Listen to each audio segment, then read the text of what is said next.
પાલીતાણા શહેરમાં ડોક્ટર બાબા સાહેબ આંબેડકરની જન્મજયંતિની ઠેર ઠેર ઉજવણી કરાઈ હતી। પાલીતાણા આંબેડકર સર્કલ ખાતે બાબા સાહેબ આંબેડકરની પ્રતિમાને ફૂલહાર કરાયા હતા અને પાલીતાણાના દરેક જાગૃત નાગરિકો ડોક્ટર બાબા સાહેબ આંબેડકરની જન્મજયંતિમાં જોડાયા હતા। ભારતના બંધારણના ઘડવૈયા અને દલિત સમાજના ઉદ્ધારક બાબા સાહેબની 125મી જન્મજયંતિ નિમિત્તે શહેરમાં અનેક જગ્યાએ આંબેડકર મહોત્સવ મનાવવામાં આવ્યો હતો।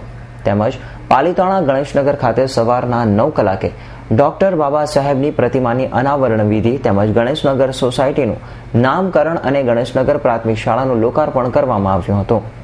ડોક્ટર આંબેડકર જન્મોત્સવ સમિતિ દ્વારા ઉજવેલા કાર્યક્રમમાં પાલીતાણાના અધિકારીઓ અને પદાધિકારીઓએ હાજર રહીને બાબા સાહેબનું જીવન ચરિત્રનું પ્રવચન આપેલ અને દલિતોના ઉદ્ધાર અંગે મળતી મદદ અને સરકારી સહાયોની જાણકારી આપેલ।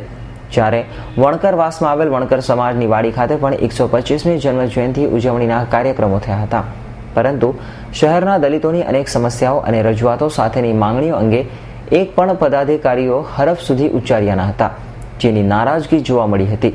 માત્ર ને માત્ર દલિતોના વોટ બેંક તરીકે ઉપયોગ કરાતો હોવાનો રોષ જોવા મળ્યો હતો।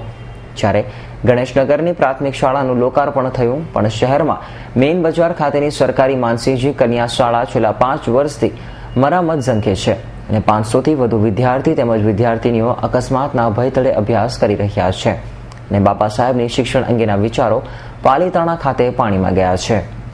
વિશ્વદીપસિંહ પરમાર, S9 ન્યૂઝ, પાલીતાણા।